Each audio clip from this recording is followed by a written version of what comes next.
Oh, that's Nicole. River.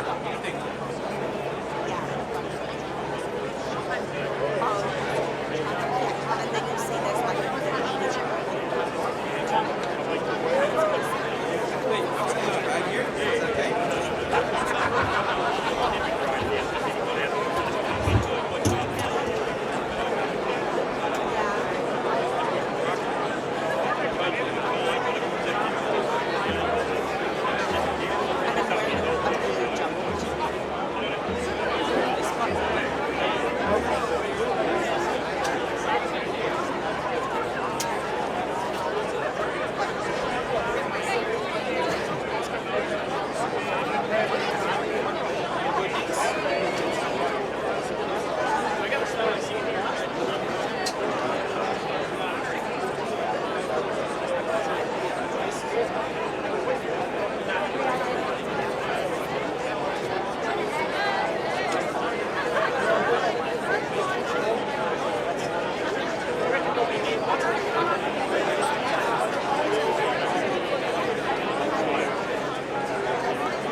Oh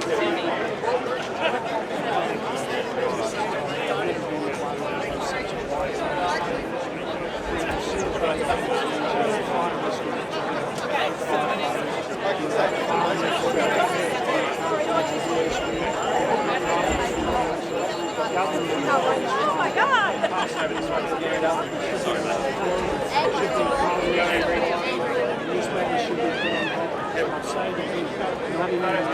Photo guys.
Good day, Sue. How you going? Push them over here. And rental. We talked about rental property. What do you think this is going to do when we pass rental? I mean, this is just, and Tom, can I just say it again? It's a tax. I'm just locked off the extra. Just a message.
Attention everyone, can I have your attention for a moment please?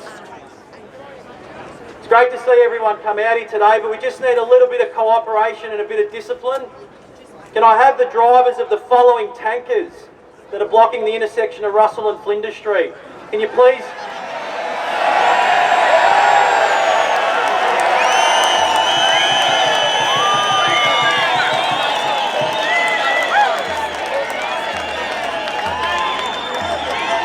Yeah, love the noise, that's what we want, but you are blocking the intersection that's preventing trams and cars getting through.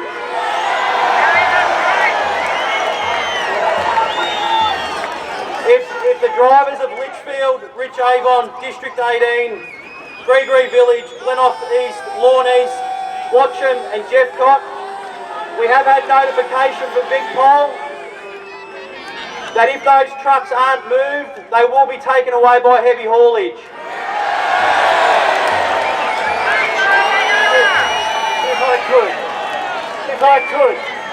If I could for a moment, please.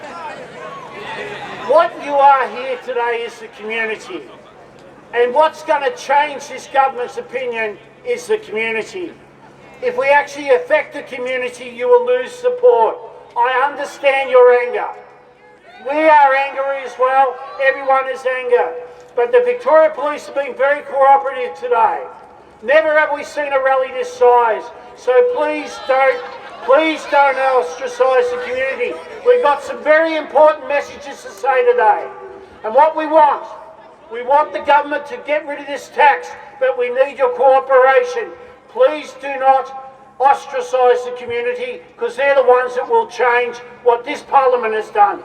I ask you for your cooperation. Thank you.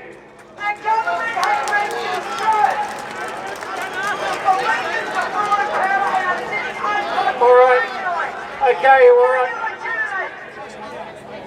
Okay, thanks very much. So what we're going to do is we're going to kick off in a moment.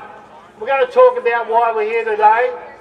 Both Andrew and myself and the committee of voting come together and been working night and day so as that you can make your protest known. What has happened over the last couple of months, since this announcement was made before Christmas, has been very, very wrong.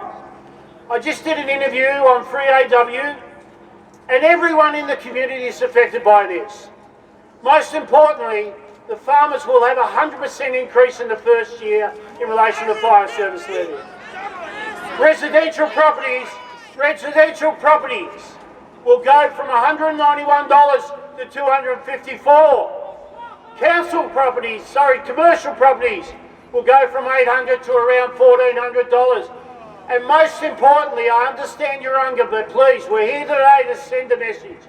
The message is reverse the tax. Put it on hold. It is wrong. Now, we've got a number of speakers today, but I want to say one thing before we do. Each and every one of you are emergency service workers. You actually give your time to protect life and property. And it is so wrong that the government actually raise a tax in your good name, because this is not about you, it's about retiring state debt, and that is wrong. Now, each and every one of you, when it comes time, you will put your life on the line to save life and property. And you need more respect. Not only is this tax wrong, it's $5 billion that'll be ripped from the community to retire debt. Last week, there was absolutely no deficit, there was no surplus. All of a sudden you have a $500 million surplus in this budget. Where did it come from? This tax. Yesterday there was announcements in relation to free transport. They weren't there the day before. Where did it come from? It came from this tax. Everything in this budget, if there's any free things that come out or any concessions, it's coming out of this tax. Now each and every one of you give your life and you actually take your time to make sure that you protect your community. And what you need to do that is equipment.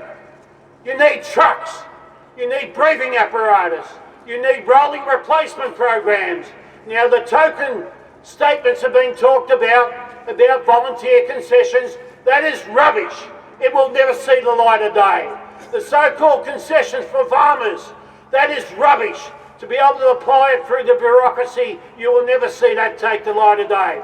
So what we're asking here as a community that's come together from all walks of life, and indeed we've had our differences in the past, is that what we're saying very clearly to this government and the crossbenchers who voted for it, you have got it wrong. Please represent us in the way you should, and that is look after the community. Do not bail out a government that's actually spent too much money, because that's what this is about. Now, I want to applaud your discipline, and I also want to applaud the Victoria Police. They have worked hand in fist with us over the last couple of days to make sure that you can have a rally this size. Now, what we have to do, a big round of applause to them.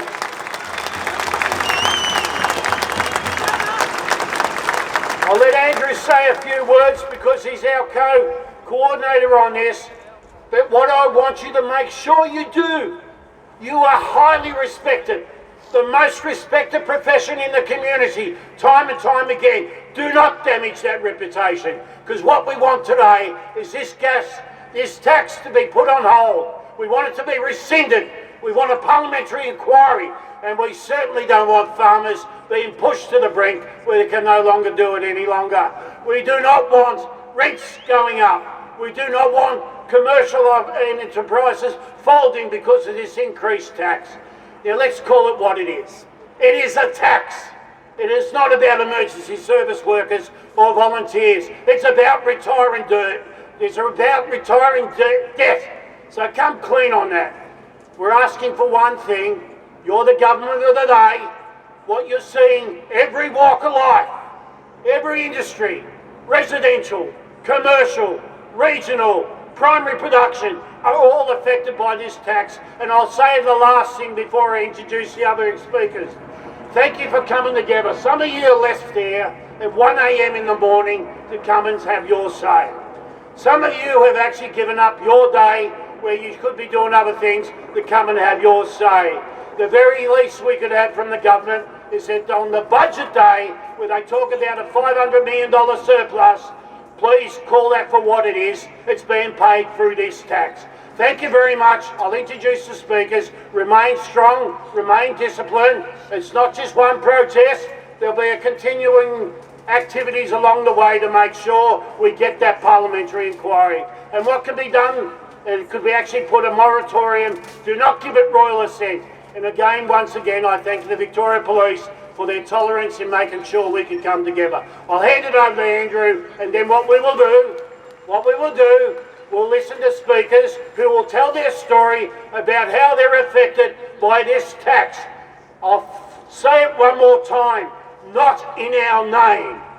This is not about volunteer and emergency service workers. It's about retiring debt. Call it for what it is, and that's what it is. Thank you very much.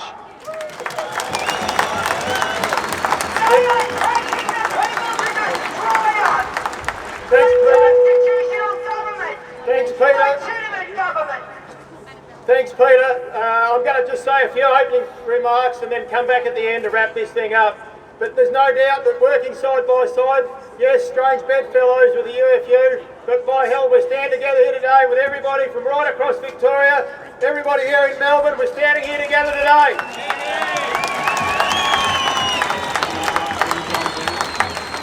I'm also very proud to stand here today to introduce to you the leaders of the coalition here in Victoria, to make a very special announcement, I believe, to the communities here of Victoria as well.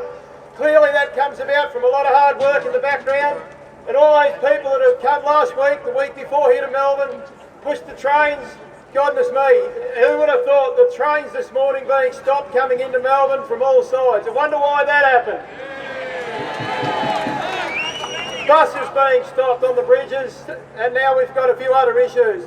I would actually, just as one housekeeping, I know Region 18, those trucks are yours on those streets. Could you please move them, just so that we can get that traffic through for the moment? We know what's going to happen after the rally, but please for the moment move them where you need to move them so that we're not holding up the city. Okay, I'd now like to very warm welcome to the leader of the Liberal Party, the coalition here in Victoria, Brad Button. Thank you very much, Andrew, and I'm standing here with Danny O'Brien, the Leader of the Nationals, and many of my colleagues from the Liberals and Nationals. And I acknowledge exactly what Peter said when he spoke about trucks and equipment. But there's one thing he missed off the list. You cannot fight a fire without people. And it's the people in this crowd that are farmers that have come across the state to stand up against this rotten tax. And we know we've got a government with tunnel vision.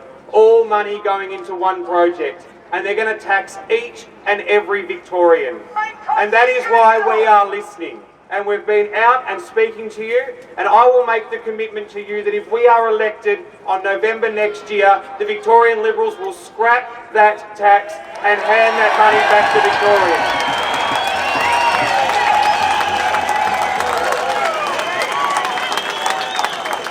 Each and every Victorian deserves the right to know what the difference is when you get to that election. You've asked for what's the difference between Liberal and Labor. What is the difference between the Coalition and the Labor Party? We will ensure that we cancel this tax and ensure our volunteers in the SES, in the CFA and all other industries are supported. You will get the backing you need. We will make sure we will scrap this tax if we are elected, but the fight starts now. It starts now. This is that line in the sand moment for each and every one of you. We will go around the regions. I'll go to every metropolitan town and remind people, if you want change, you have to vote Liberal and Nationals to get that change. This tax should not go through. We voted against it last week. We fought all night. The Allen Labor government kept us here all evening because they needed this tax to come on to all of you. We will guarantee you that it will come off and we will scrap that tax once and for all at the next election in 2022. Thank you.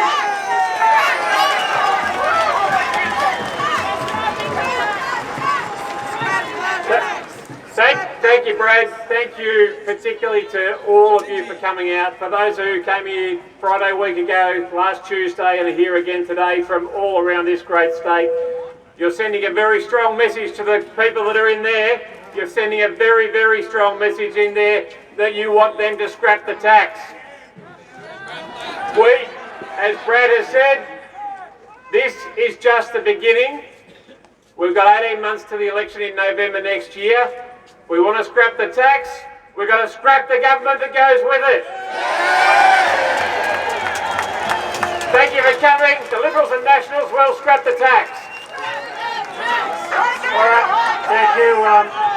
Thank you very much. Thank you, and thank you to Danny and to Brad. Thank you.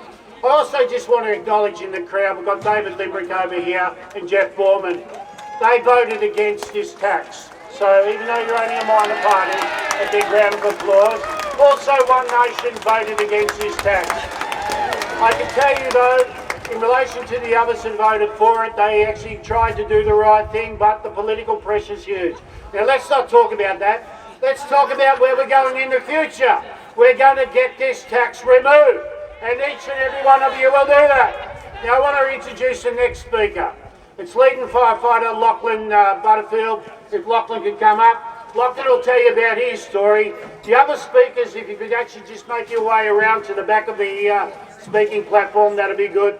And as I said, congratulations, remain disciplined. You are the highest respected profession, time and time again. Do not damage that. I'll hand it over to Lachlan. Over to you, Lachlan. Thank you everyone for coming out today. This is great to see so many people here today. Give yourselves a round of applause for it.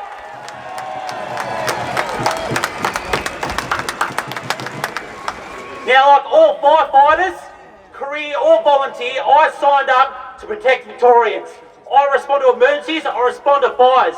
What I didn't sign up for is for the government to use my name to try and introduce a new tax. Simple as that. What they're brought in is a new $5 billion tax.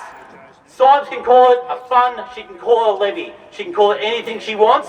What it is a tax, plain and simple. We've got a fire service under crisis at the moment.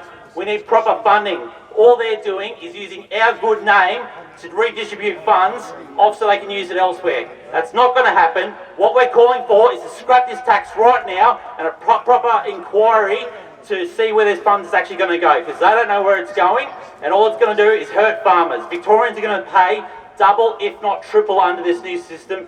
It's a crime, it needs to stop now, and scrap the tax. Thank you very much.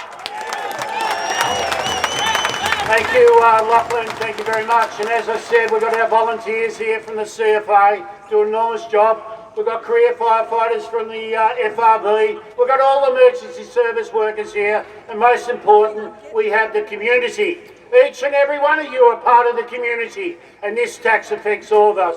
I want to introduce the next speaker. The next speaker is Jo Armstrong. She's the Mayor of Ararat Rural City on the impact of the tax on regional councils. Big round of applause for Jo.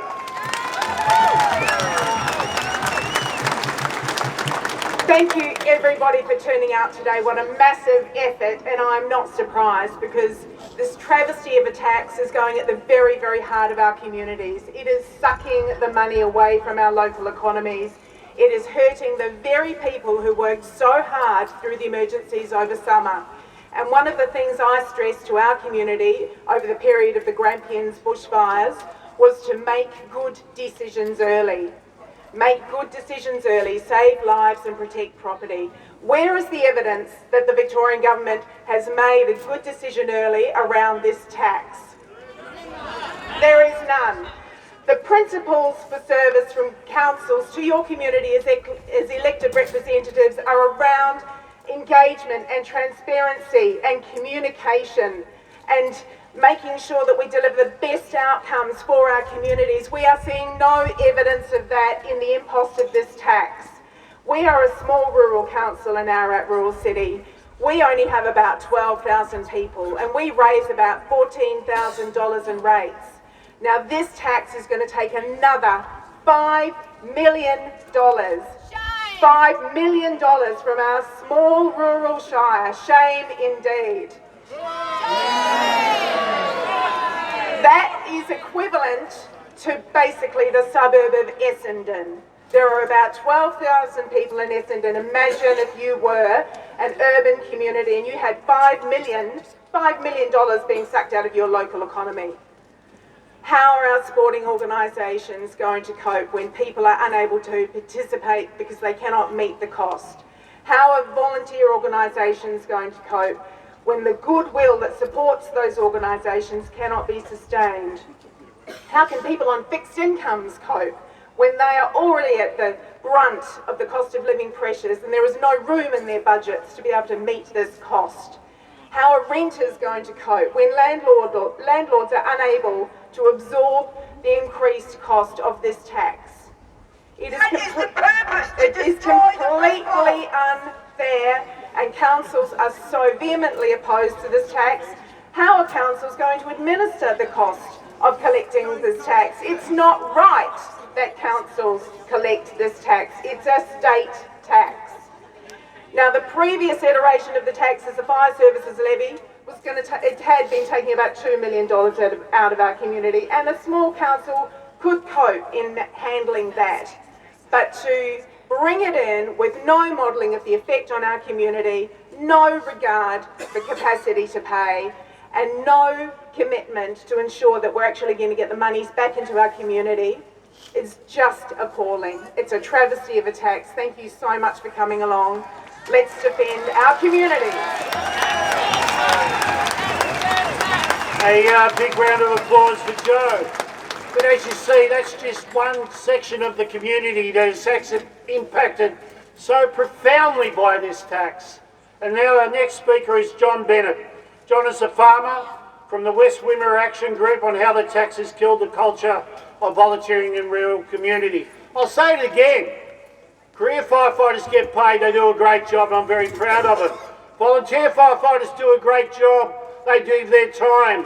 They're now by default being asked to pay to do that job, and that's got to be fundamentally wrong. So a big round of applause for John. Thanks, Peter. I'm farm at Kaniva in the far west of the state. Kaniva is a little town with a big heart and a population of about 900 people. I'm not here for me, I'm here to represent my community. That's the 20-something-year-old farmers like my daughter and son and niece and nephews and the young blokes over the road. It's the farming women like my wife and their counterparts. It's the shopkeepers, it's the council workers, and it's the people that front up to drive the ambulance, work at the SES and the 8 or 9 rural fire brigades in our district. Volunteering and cooperation are deeply embedded in farming communities. This unjust tax threatens to unwind that spirit of cooperation. The West Wimmera Shire, population 4,000, next year will unwillingly raise $4.5 million with no accountability. That's $4.5 million that will leave our small community, that won't walk down the aisle at the local IGA, won't support a local business that provides jobs for our kids. And that's at a time when regional Victoria has never been more neglected and more desperate for that money to stay in our communities. There's been an enormous amount of political spin around this and misinformation. The Premier's come out and said that volunteer farmers will be exempt from the tax. That's abject nonsense. We'll be up for a small rebate on a tiny portion of our land that will have the same impact on a farming family as taking 1 litre of milk out of a loaded supermarket trolley will have on your grocery bill. Absolute nonsense. The Treasurer has come out and said that nobody in Victoria will pay more than $2 a week extra. A medium farming business in our district will pay $300 a week more. That farming business will pay $25,000 a year, while a residential home will pay less than $500. So basically, the government is tasking us to pay an unjust tax, a disproportionate amount of unfair tax to actually do a job that we're currently doing for nothing. All the emergencies that we turn up for are on public land in our region, on a railway line, on a road or a state forest and national park. A recent fire in our district that burnt 90,000 hectares of a national park due to state mismanagement. 25 local volunteers fed 270 firefighters' meals in one night of that fire. People that turn up from tiny little brigades all over the state with names that nobody in government here would actually know where they are, all for free. When we turn up to a road accident, a family travelling between Melbourne and Adelaide on our highway, we don't ask, where are you from, who are you, and how much money have you got? We help. And when we turn up to a house fire, we don't say, who owns the house, who owns the land? We just help, and we help for free. There'll be trucks left here in front of Parliament House. Nobody in here has got the skill to turn them on, let alone a licence to drive them.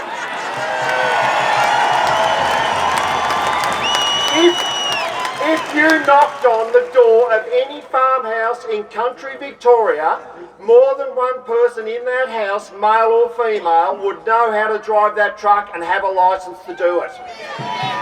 They're the skills that we provide for free, which the government is absolutely taking for granted. So the economic logic of this policy is deeply flawed, and the social justice component is completely missing. Victorians have got a very fair view of what fair looks like, a very strong view of what fair looks like, and it doesn't matter whether you live in Metro Victoria or you live on a farm or what part of the political spectrum you occupy, Victorians know that this isn't fair. I call on the Premier to put a moratorium on this legislation.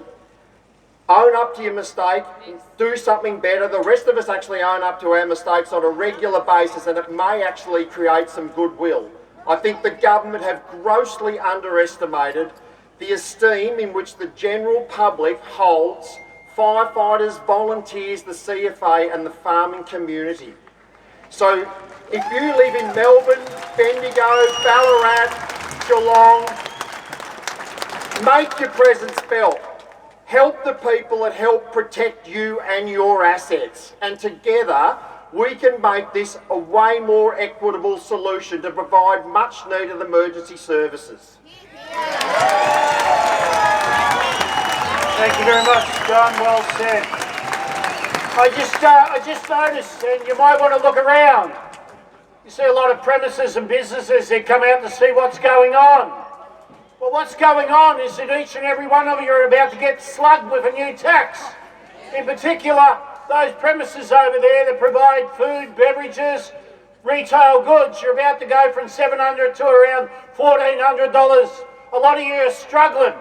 As I said, this is across our community. The rich tapestry that makes Victoria so proud is being very much assaulted by this tax. Our next speaker is Brett Hoskins. Big round of applause. Brett's from the Victoria Farmers Federation on the impact of the tax grab on farmers statewide. Proud of each and every one of you. Good morning. Last week was a pretty tough week to be a farmer in Victoria. Between this levy going through, between a drought relief package that didn't really provide any relief at all, and then a transmission plan where the government wants to take away our rights to our property and fill it with power lines and renewable energy without treating us as partners in that. It's been a tough week to be a farmer for sure. And I just want to say to all the farmers that are here today that we see you, we hear you, and we're listening. And we're making sure your message, your voice gets to the government. Whether they listen, whether they see you, whether they care, it doesn't really feel like that at the moment. We've got some challenges ahead in the farming community, this levy being one of them. We've got farmers who have walked away from their businesses today to come and be here today. They should be carting water for drought-stricken livestock. They should be sowing crops. They should be shearing. They should be, feeding sheep. And the government should be using the Rainmaking Act. That's what it was designed for. Not drought. I don't know about the rainmaking, but anyhow. Look at the Rainmaking Act. But we appreciate you coming here and making sure your voice is heard. There is still an opportunity with this levy. We can still go back, as John said. We can take it back to the government. We can put a pause on it. We can do an investigation. We can do an inquiry. We can engage with the people. We can engage with the people who pay it, but also the people who serve. It's incredible that every summer our volunteers, our CFA volunteers, walk away from their businesses to go and defend their communities. They're the ones that stand between a fire and their businesses, their communities, their families. It's the fire, it's them, and then all of that behind them. Today there's another fire coming for your businesses, and today what's really good is that you're standing here defending your businesses, your communities, and your families. And I just want to say a really big thank you for all of you. It's time we scrap the tax. Thanks very much, Brett. And Brett has articulated very clearly. And again, I'll just remind us that every bit of this rich tapestry of our community is affected by this tax. The sad thing is, and the most tragic and unfounded justification possible, is those who are actually most vulnerable at the moment, being the farmers, they're going to get the 100% increase. How does that work? That's the first year. That's the first year. And can I say very clearly, again, all those businesses that come out to have a look at what's going on, you're about to get slugged with an extra $800 or $900 as a result of this tax. Our next speaker, a big round of applause, is Kate Lancashire, Ballarat business consultant on how the tax grab affects local business and the communities they serve. Big round of applause for Kate. I've just been reminded that it's 150% farmer increase, which is, I'm here today not only as a concerned citizen and the mum of farmers, but as someone who works closely with businesses and farms across the region and beyond. As a consultant, I spend a lot of time on the ground with people who drive our local economies. Business owners, family farmers, and regional employers. I can tell you with confidence, the introduction of the new fire services tax is already sending shockwaves through these communities. Our fire services are essential. Their role in protecting lives, property, and the entire communities cannot be overstated. They deserve to be properly funded and supported, but the model of funding being proposed through this new tax is flawed, and it's going to hurt the very people who can least afford it. In my work, I see the numbers behind the headlines.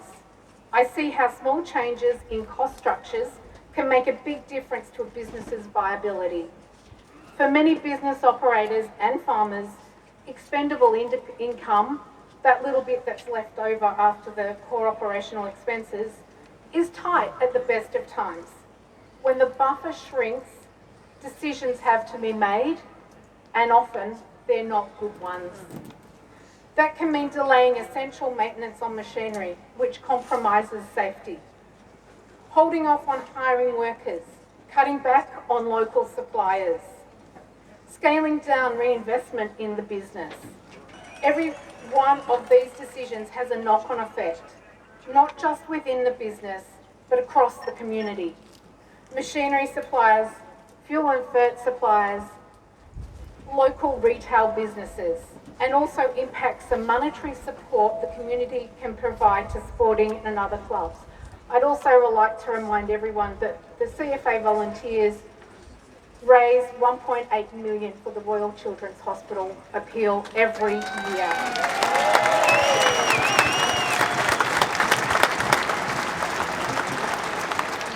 The reality is that tax places a disproportionate burden on property owners, particularly those in rural and regional areas. It ignores the fact that these communities already contribute in countless ways to the state economy, often with little recognition or support. And let's be honest, this isn't just about numbers on a spreadsheet. It's about what it feels like for business owners and farmers who are doing everything right, working hard, employing people and keeping their doors open, only to be hit with yet another cost that's out of their control. I have supported business owners and managers through redundancy process due to the recent business downturn. It's heartbreaking to work with those people and see the decisions that they're struggling with to make workers redundant, knowing that that will flow on to their families as well. In many cases, they're asking the same questions I am. Why weren't we consulted? Why is there no sliding scale based on capacity to pay? Why is there no acknowledgement of the broader economic impact? Why has this been rammed through without clear, thought-through outcomes? They are destroying the farmers to sell to the Chinese. I can tell you from my conversations with clients, this tax is not just a budget line, it's a source of real anxiety.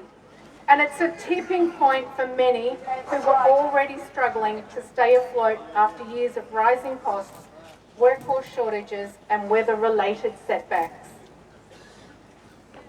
As someone who works every day to help businesses build resilience and plan for the future, I can say with certainty this levy, in its current form, undermines those efforts. It's not sustainable and it's not smart policy. Let's keep pushing for a more balanced solution, one that supports emergency services without sacrificing the livelihoods of those who put food on our tables, hire local workers and form the backbone of regional Australia. Scrap the tax! Alrighty, thanks very much. Before we go to the next speaker, it might be worthwhile just to actually send that message, scrap the tax. So, what do we want? Scrap the tax. When do we want it? Now. What do we want? Scrap the tax. When do we want it? Now. What do we want? Scrap the tax. When do we want it? Now. What do we want? Scrap the tax. When do we want it? Now. Well said, and that's just the beginning. That's just the beginning. And, I just want to actually talk about something that it's easy to actually try and spin everything and say, oh, well, that's just the union, or that's just the farmers just complaining. But it's really hard to actually talk against your own document. What I have here is a comparison of rates levied under the 2024-25 Fire Service Levy, as proposed by this tax, the 25-26. Now, this is a Treasury document. It's not a UFU press release. Certainly didn't come from the volunteers and it didn't come from the farmers. So let's just talk about it. Why the media is here, so you understand very clearly. This is the government's document. Residential, currently 191. First year it'll go up to 254. Residential non-primary place of residence, 191. It'll go up to 254. Commercial, 748, it'll go up to 1,240. Industrial, 859, 1,247 it'll go up to. Now let's talk about where the biggest hit is. and probably what has actually affected us the most, and why the community has come together in so profound numbers. Primary production, currently 621, will go up to 1,299, a more than 100% increase. That is clearly wrong. Now there's lots of text messages coming in, and they're talking about the increase that will actually flow on to renters. It of course talks about the stress up in the rural community. And I hate to talk about it, but the number of people who are taking their life because it's just got too much. We really just need to rethink this. It is wrong. And again, before I introduce the next speaker, not in our name. This is not about emergency service workers and volunteers. It's about retiring debt. And that is shame, shame, shame. Alrighty, our next speaker I'd like to introduce is Pat Miller, CFA Group Officer of the Wide Brigades. Welcome, Pat. Thanks, Peter. Yeah, obviously, great turnout today, and so good to see so much support for this absolutely devastating tax the Allen government's placing on us. I represent our Westmere Group Fire Brigades. We've got 11 tankers down here today. Give them a shout out, boys. We're all offline. We've been offline since last Thursday at 4 o'clock, and we'll be offline indefinitely. We've got 18 brigades in that group, spanning over 1 million acres, so we cover a lot of ground. We've got over 1,000 members in our group. We run 7 DGOs, a DivCom, all with admin staff, all volunteers. I will say it's not CFA's fault, but it will be their problem going forward because the volunteers have had enough. We operate on the south side of the Grampians, so we see a lot of fires out of the Grampians. I've never seen our members in such a state of disrepair and disbelief. This tax grab from the Allen government, from our farmers who are all volunteers, is an absolute kick in the guts for all the work we've done for free, not only last summer but for years and years, decades in most cases. This divide has created irreparable damage. Last summer we had the Grampians fire on the Yarram Gap road there. We had crews up there for 2 weeks. Crews for 2 weeks. 18 of our tankers up there for 2 weeks, day and night. A lot of you were there in strike teams. We had the 20th of December was a shocking day, all up there, leading into Christmas. Christmas Day, we had volunteers putting their hands up, preparing to go and man tankers, all fully organised to go and fight the state's fires in their bushland, on their national parks. Boxing Day, once again, we're all up there again, putting out fires, putting out their fires, putting out state fires. The financial commitment from Westmere Group alone over that fire, we put it over $1 million just for 14 days.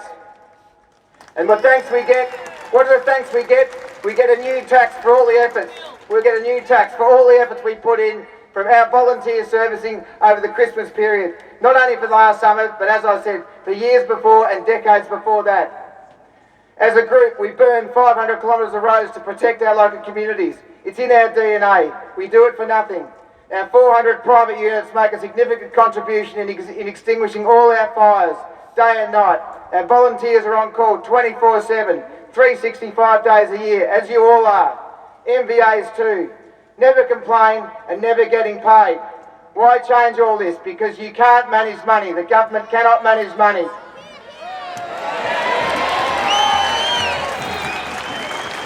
Now you go to the soft option. Farmers and volunteers can pay. Well, we're not paying and we're not soft. The government obviously doesn't realise we're the ones putting out their fires. Mount Luber in the Grampians 2006. Pomona, Bay&D, which is the Mount Cole Raglan fire in 2024. As I said, the Yarram Gap fire 24-25. Wallaby Rocks fire 25. Little Desert, as John alluded to, 25. All volunteers manning trucks all across the state. Black Saturday in 2009, strike teams from our group, all volunteers, all across the state going to the 2009 Black Saturday fires. I can't see that commitment ever again. All your national park fires that we volunteers have been put out, they spread from the park. More mismanagement. The Grampians has burnt twice now in 18 years, spilling into private country. Aren't the Greens doing a great job too? Nothing learned from 2006, let alone the 2009 Black Saturday fires. Our local Labor MPs, our crossbenchers. Obviously, we've sent emails over the past months. Obviously, have all fallen on deaf ears. Obviously, they don't have a conscience. The cost of living and mental health. I've never ever been so front and foremost in the bush at the moment. Cost of living and mental health. Australia puts it high on the radar. The highest two on the radar. All the pre-federal election, the highest two things on the radar. And now, cost of living and mental health. How do you think we're going? We live in Australia too, and the cost of living's gone through the roof, and mental health is at an all-time low. Because of the government! So many pressures on, and you introduced this tax. So wrong. It's your choice. It's the state government's choice to leave this state unprotected. It's not ours. You haven't consulted. You haven't listened. You just don't care.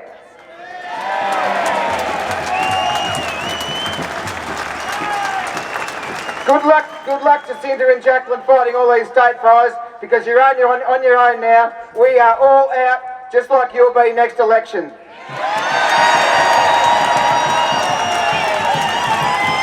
Alrighty, thank you very much. Big applause to Pat. I just want to acknowledge something, Diana, something I never thought was possible. What you're seeing is the coming together of career, volunteer firefighters, all emergency service workers here today. So a big round of applause to FRB, CFA, SES. Big round of applause to all of you. And you know, like the most significant thing about this, you never seek accolades. You just go about doing your job, saving life and property. And at the very least, what you want, what you need, is support from your government.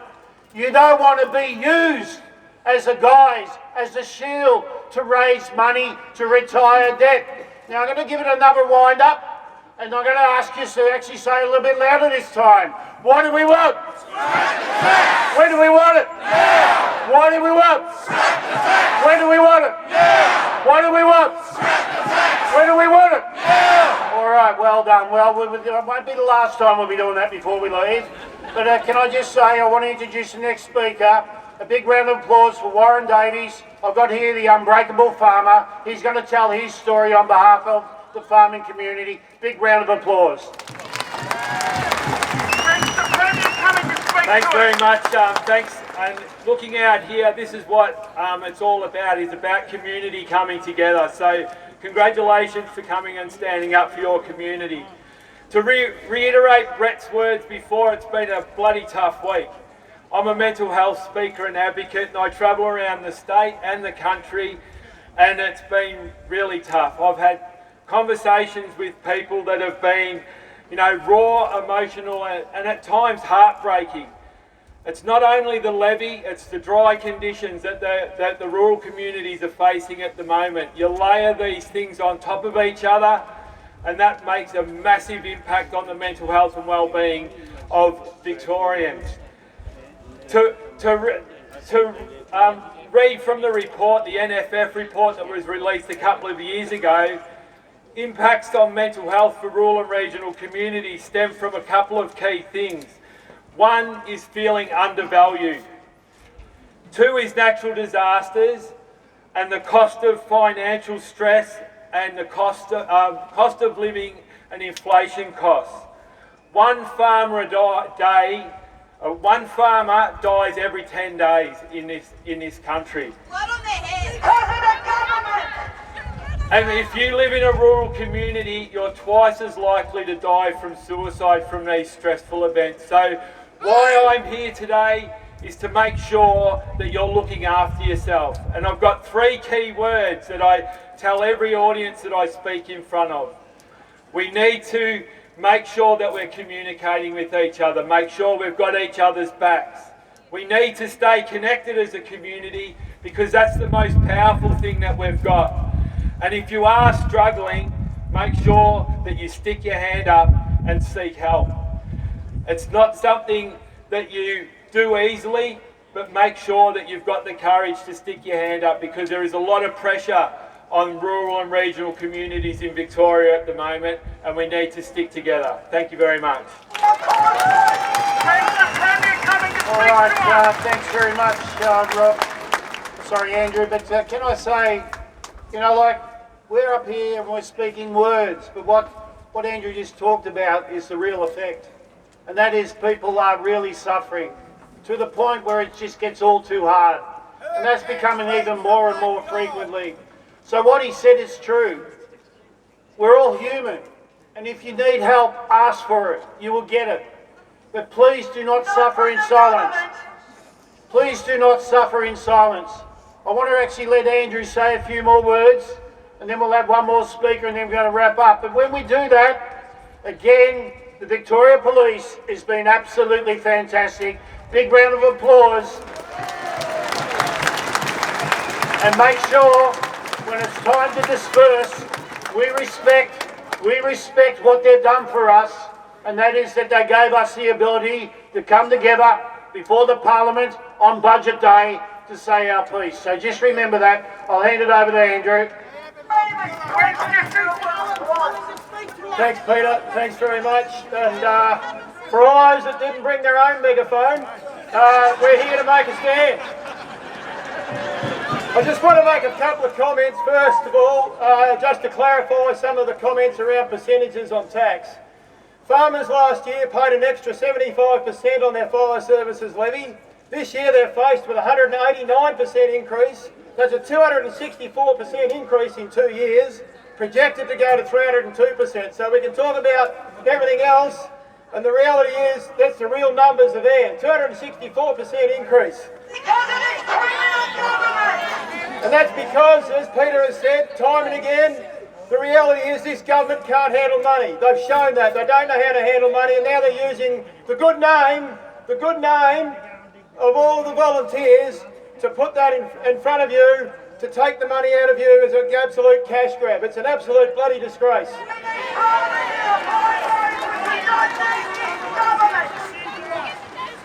I also wanted to make note there is a lot of people, as Peter has said, we've come from all parts of Victoria, all parts of Melbourne also to be here today, to put our voice to the Parliament, to make our voices heard. The reality is there are other rallies happening all around Victoria today as well. Wodonga, I want to shout out to Wodonga, Warrnambool, Countdown and Bendigo.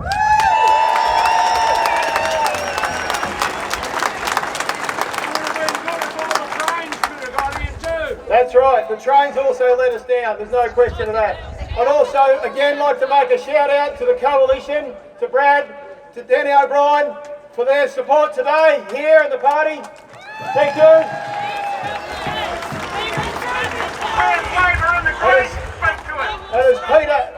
As Peter has also said, the Libertarians who stood up the other night in the party rooms there on the crossbench, we haven't talked about it, but we need to talk about it now. The reality is, in November 26, we get the opportunity to vote. The Food Army is here today. We're here to make a stand. And the reality is that stand needs to continue. The action needs to continue. We all know those marginal seats that are there. We're going to make a lot more public those marginal seats, and I can tell you we're coming after them.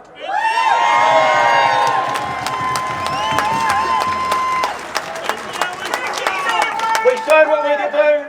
We showed what we could do in the federal election. We supported Dan. We supported Andrew. We made it happen. We put it close. We kept one in.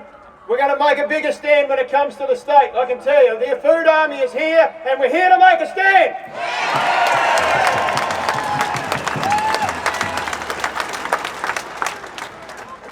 The parliamentary inquiry. That's what we're after out of today. The moratorium, this government is just idiotic not to respect what's going on here today in the city. They'll come out with some wish-washy bullshit type statements about the fact that all volunteers get it free. The reality is that's bullshit.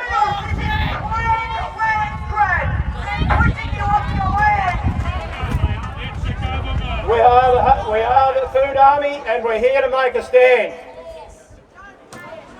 Just want to make a couple other comments.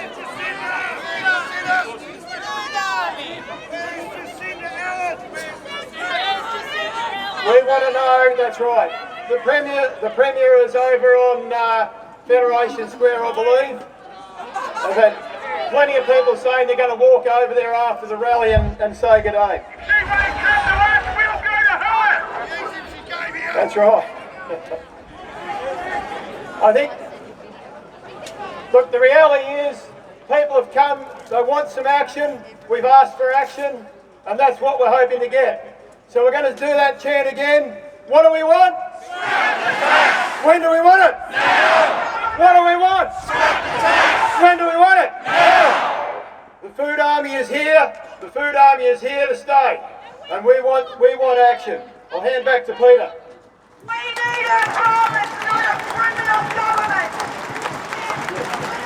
All right, okay, thank you very much. If I could, just a couple more speakers. You've been all very patient. Again, I said when it's time to disperse, we need to do that in an orderly way in cooperation with the police. On the other night, I sat in Parliament there with a lot of other people, looking at what was transpiring before our eyes. And that is that the legislation, for the sheer weight of numbers, passed against an enormous amount of emails saying this is wrong, against an enormous amount of facts being put to say that, look, really this is false economy.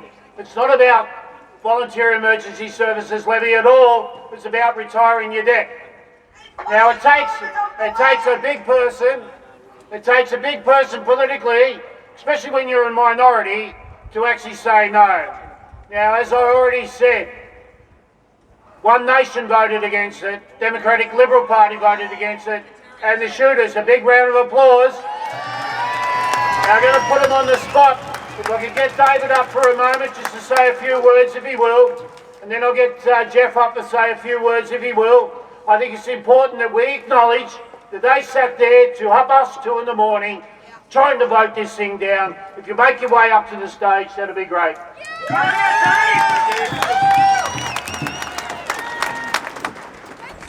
Victorians pay enough tax already.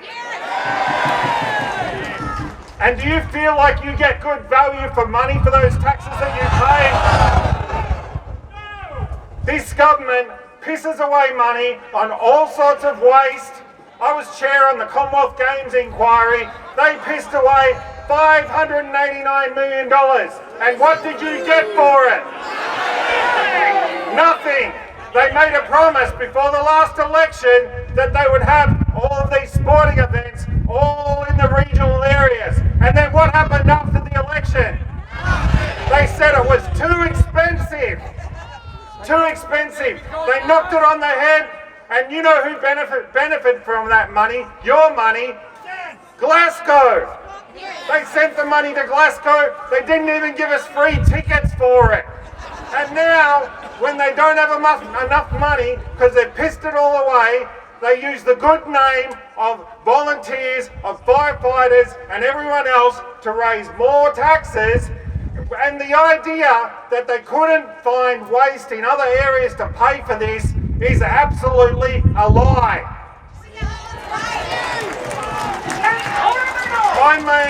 I made a promise as a Libertarian when I first got elected to Parliament that I would never vote for an increase in taxes. Last week at 2:30 in the morning, I kept that promise, and others should make that promise as well. Victorians are taxed enough. No more taxes. Thank you. A big round of applause for David. As I said, it's not easy being a minority party and actually saying no. It's not easy at all. But I also want to put my hat off to the Liberal National Party, One Nation, Shooters Party, Liberal Democrat Party. They sat there to all hours, 2:30 in the morning, and they actually argued it.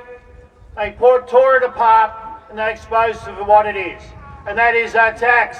Now, before I get Jeff to say a few words, just want to do this again, because it'll be a while before we come together the way we do. Congratulations, survey volunteers, FRV career firefighters, other emergency service workers. Big round of applause for each and every one of you. Now, before I get Jeff to say it, what do we want? When do we want it? Now. What do we want? Scrap the tax. When do we want it? Now. What do we want? Scrap the tax. When do we want it? Now. All right, big round of applause for Jeff. Thank you, thank you. Yes, at 2:30 in the morning on last Thursday, the bill was passed. No help to some of the crossbench, and I need, yes, absolute shame. But I need to point out, as Peter has, it wasn't all the crossbench. One Nation, Libertarian, and my party, the Shooters, Fishers and Farmers, voted against it. We stood with the CFA in 2016, we stood with the CFA in 2019, and we stand with you now. So, the one thing we must, the message is, and we've had it time and time again, scrap the tax. This is one thing we just can't keep on sticking, or the government can't keep on sticking its hands further and further into people's pockets. If you invested, say, $7 million in shares, you wouldn't be taxed from this. If you invested $7 million in a farm to feed the state, you will get a tax. It is just so unfair. Enough is enough. Scrap the tax.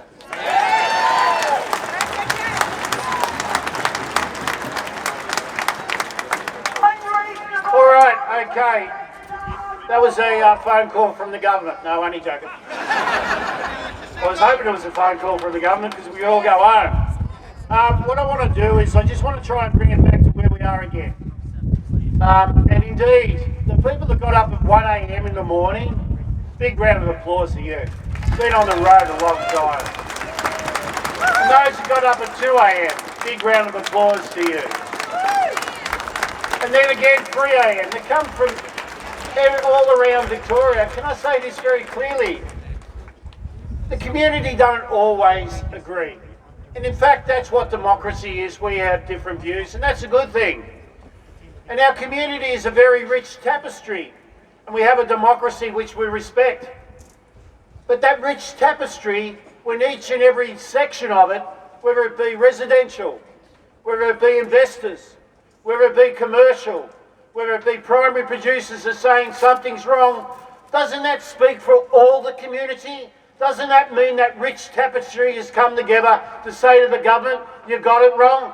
Am I right about that? Yeah. All righty, we've got one more speaker that actually, they tried to stop getting here because they stopped the trains, by the way, which is a really dirty trick. No, that's disgraceful.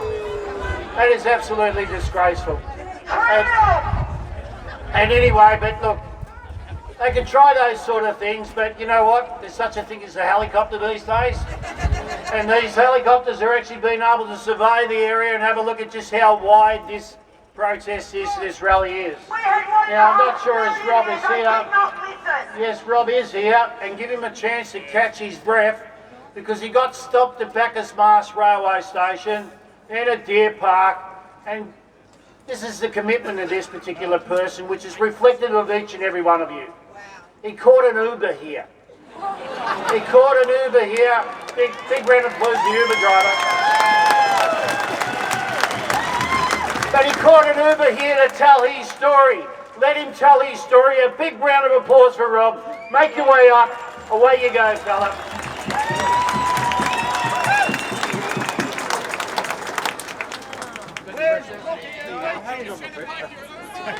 Okay, I'll give him a couple more minutes. He hasn't got his breath back. What do we want? Scrap the tax.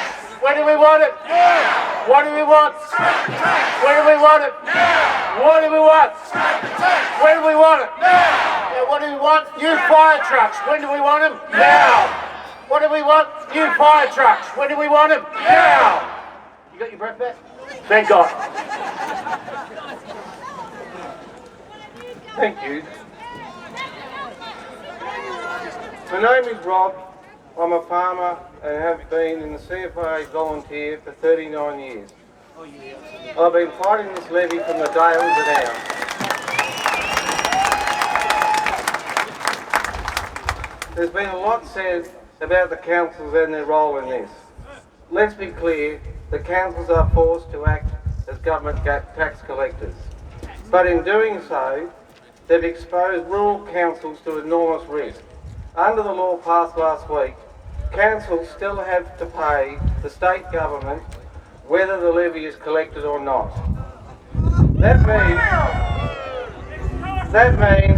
farmers can't pay, won't pay, and the councils will be left with holding all the debt. At this rate, rural councils will be bankrupt within 2 years.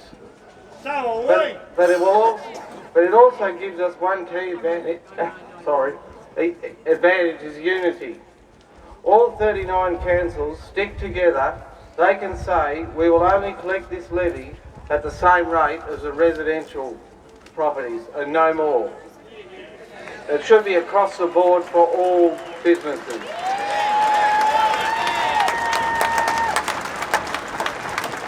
Because what's really going on here, this levy isn't about delivering better emergency services, it's about plugging a hole in the government that created it themselves. After cutting over $90 million from OOO and CFA, they are now trying to refill the bucket with not city taxes, but from the pockets of volunteers and primary producers. It's not a policy, it's a betrayal. There is a council west of here that hasn't raised their rates in 7 years. They've got no debt, they've got money in the bank and future money for infrastructure. Why? Because they operate like a business. Treat their budget like it matters, as they know it's not their money to waste. That's how rural councils operate, and it's about time the state government did the same thing.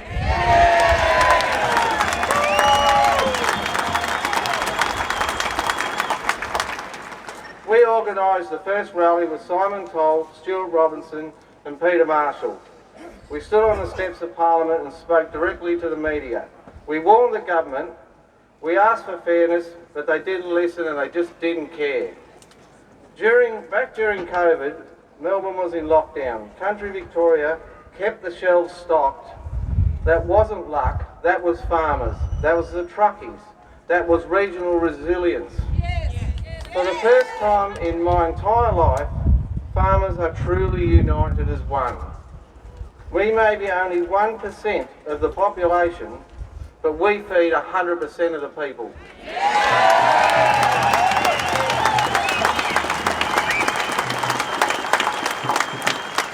Jacinta, you've woken a sleeping giant.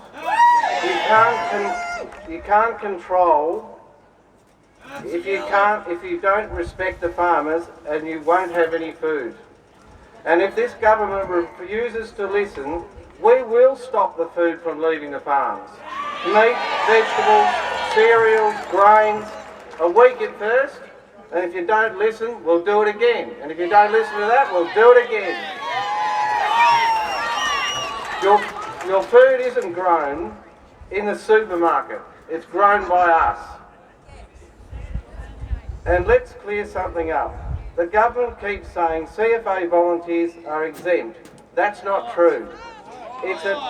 It's not an exemption, it's a capped rebate.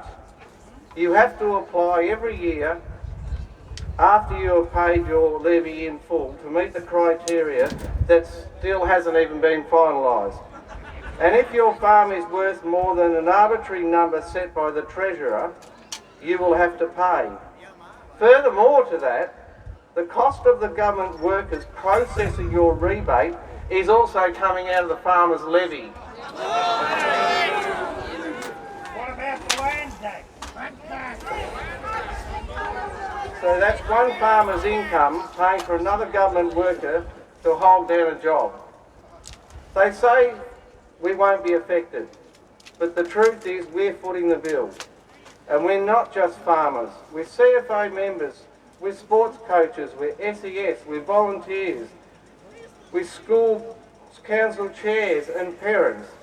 How many hats do they expect us to wear? You can't just keep piling it on and expect the people to keep going.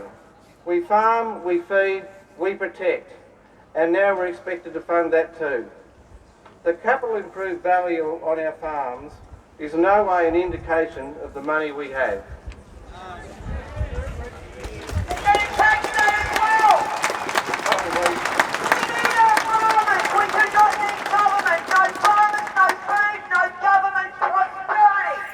Now I'd just like to finish on this little story. In February 1969, two fires tore through Victoria, one in Lara and another in a small town called Yellowwaipura.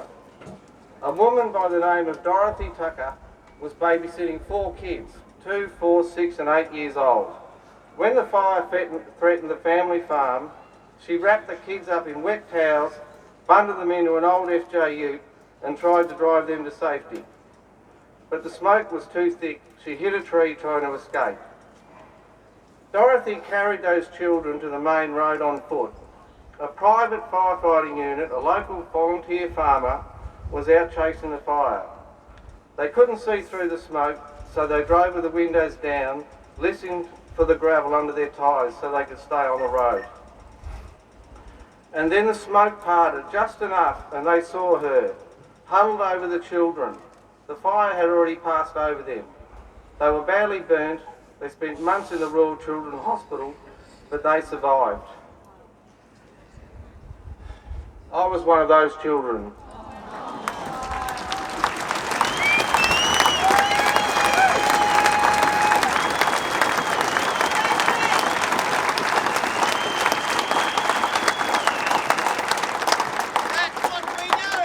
Every time I get a call to go out to a fire, I hear voices in my head telling me not to go, but I go anyway, because maybe one day I'll get the chance to help someone the way Dorothy and those volunteer farmers helped me. But if the levy had existed back then, many farmers wouldn't have had the money left to buy their own fire equipment. If the levy had existed back then, maybe they wouldn't want to risk their life to fight fires and be charged for it through the nose. Maybe no one would have come to save us. This levy threatens to put everyone in danger in rural Victoria. That's the plan! The ESV does not support farmers. It doesn't support anyone. It punishes us. It taxes us. It taxes the people who show up. Jacinta, we don't sell our souls to the highest bidder like you and Jacqueline did on Wednesday night. We are respectful people. We value our neighbours. We back our communities, but you sold us out. And now we're standing up. You have showed no understanding, no conscience, and can't or won't see the damage you are doing to all Victorian people. If you and your treasurer still believe in serving Victorians, you'll listen.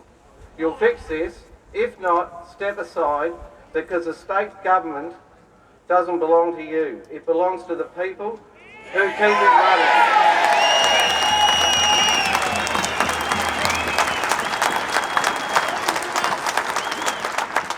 The people you are supposed to serve. We pay you to do a job.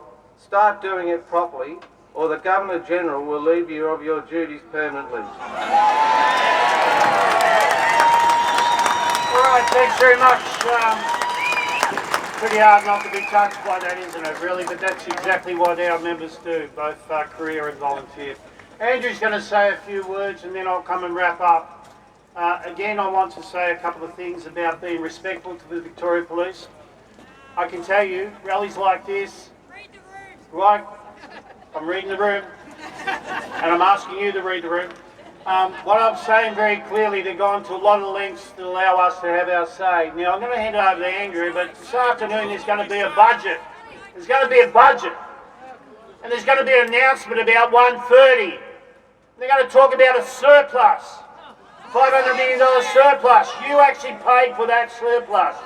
On top of that, you're going to hear about cuts in the public service and everything else. But what I really want to see is us come together, and I actually will finish when I wrap it up. I'll hand over to Andrew. But this is the beginning. It's not just one off. So over to Andrew. Thanks, Peter. We stand here today because of what the actions that happened last week. We said when we stood here on the steps of Parliament, the House that makes the decisions before they made the decision, that if they got it wrong, we'd be back. Well, we're back. The Food Army is back. And we're here to make a stand. And what do we want? Scrap the tax. When do we want it? Now. What do we want? Scrap the tax. When do we want it? Now. Exactly. I I think everybody that stands here and listening to the story that we've just heard, I was standing here and I was watching the reaction of the big fella here. You made a good ruck rover, big buddy, I reckon, if you were in our team. And it's amazing how we've come together. Uniquely, yes, we have disagreements about things that have gone on in the past, but we stand here together today, united as Victorians, to push against this government. And what we're asking for, the moratorium, the parliamentary inquiry into the effects, and yes, the governor. We had a message from the governor over the weekend from friends of the governor saying we should be marching there today to ask the governor to hand it down. Given the safety of the people, we're not going to do that. But the reality of life is, we can't just wait for this government to make that decision. Firefighters, myself included, volunteer, 45 years, just like so many here. There's been so many stories that have been told to me over the last 5 or 6 days trying to organise this event. About captains, Louis Brennan from Corac, 45 years, captain. He's standing down today. He's left his hat here on the steps of Parliament. And I know there's 2 or 3 other captains that are going to do the same. It's a shame because that is experience that we cannot afford to lose. We cannot afford to lose that experience. The stories of Rob, his life was saved by a volunteer, just like Louis Brennan. And that's what we can't afford to lose. But what we have to do to support the coalition as we walk towards November 26 to change the bullshit regime we're under at the moment, we have to stick together. And as firefighters standing down, we stick together. We stick together. And we have to stick together. The short jab that Jacqueline Symes made the other night in Parliament that, oh, they'll still do it. Well, the reality is we won't do it. No more fighting in the parks and ranges. What's going to happen this next summer when we're not there to support? Already they're trying to find scapegoats in other states to come in and fill your positions. What a load of crap that is. Fix your own position would be my answer, not the one you're trying to put in and impose on us. I was handed a present here before to hand to the Premier from the Grutson family. It's a parcel of bullshit. I was asked to present that to the Premier, so I'm not sure how we're going to do that, but that's for the Premier. Present from the Crown.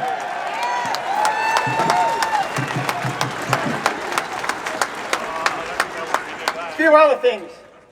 This government was brought into power, the Andrews government, in 2012. 54 new taxes have been imposed on the Victorian people. And 62 now, is it? Goodness me. 62 new taxes have been imposed on the Victorian people since this government's come to power. No more new taxes from this government from this day forward should occur. Because we're standing down till the Allen government stands down.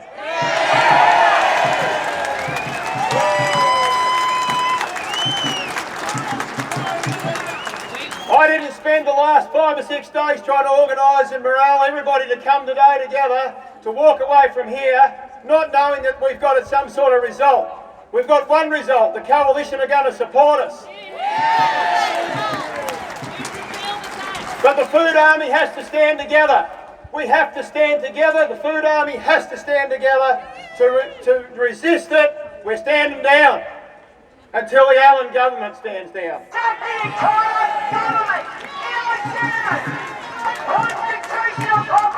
The other action that we have to take is we have to withhold the tax. The Fire Services Levy component has to be withheld. And we have to stand with our shires, side by side, to prevent action on our shires. We have to stand together. We have to be united. We cannot fall apart. We are the Food Army. We stand together.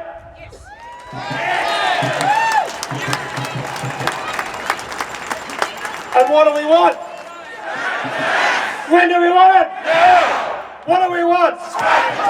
When do we want it? Now. Exactly. Lastly, I want to say a big thank you to Peter, his team. We want to say another big thank you to the police. We know how much pressure we've been under to make this happen, and for them as well. The safety of everybody is of absolute paramount. Please be careful when you leave here today. Make sure that it's safe. Look out for your mates, as we know we would. That's why we're volunteers. Thanks, Peter. Thanks to you and your team.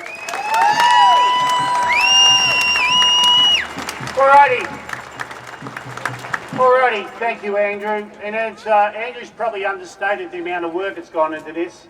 The amount of people behind the scenes from all areas of Victoria, from all different groups. I want to thank our delegates who've come along, people who put the barbie on, you few staff, you're all here today. I've got to tell you, when we come together like that, we're probably invincible. And these type of things do unite the community. I just want to say it again. We're talking about what the worst impact of this tax is to rural Victoria.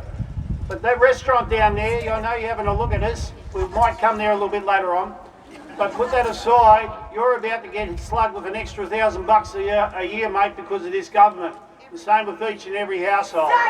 Everyone in Victoria is going to get hit with this tax, and it's not a levy. I want us to finish on this note. This man here, and along with Rob, how can you not be touched with what Rob said? But it's true. It's who we are and what we do, and they never seek accolades. Now I want to actually finish on this note. I started on it. We don't always agree, but we are the highest respected profession in the community. That is our greatest asset because of what you do. Do not damage that. The police will want you to leave in a certain way. Doug will come up here at the moment, it's been coordinated with the police. Please respect that. Now I want to say the final thing. I am proud to be up here today, not just as a professional firefighter or a career firefighter. I haven't done that for a while. But when you represent good people like you do, Andrew, it means so much because when it comes down to it, that's what we all are, good people. And what we want is a fair go. Scrap the tax now. What do we want? Scrap the tax. When do we want it? Now. What do we want? Scrap the tax. When do we want it? Now. Well done, everyone. Doug's got to say a few words, and please listen to him. This couldn't have happened without the cooperation of all emergency services, including our police colleagues. Over to you, Doug. And I'm going to get him to wear pants next time. Thanks, Peter. Again, thanks everyone for coming out. Look, this will be quick, but as Andrew and Peter have said, you should be commended on your discipline today and more importantly, your unity on this issue. But what we need to, as we sort of break apart from this, is we need to respect our Victoria Police colleagues and be under their direction. So I ask you all that are on foot to move off in an orderly fashion. The drivers of vehicles that are parked blocking roadways and tramways, could you please make your way back to those vehicles?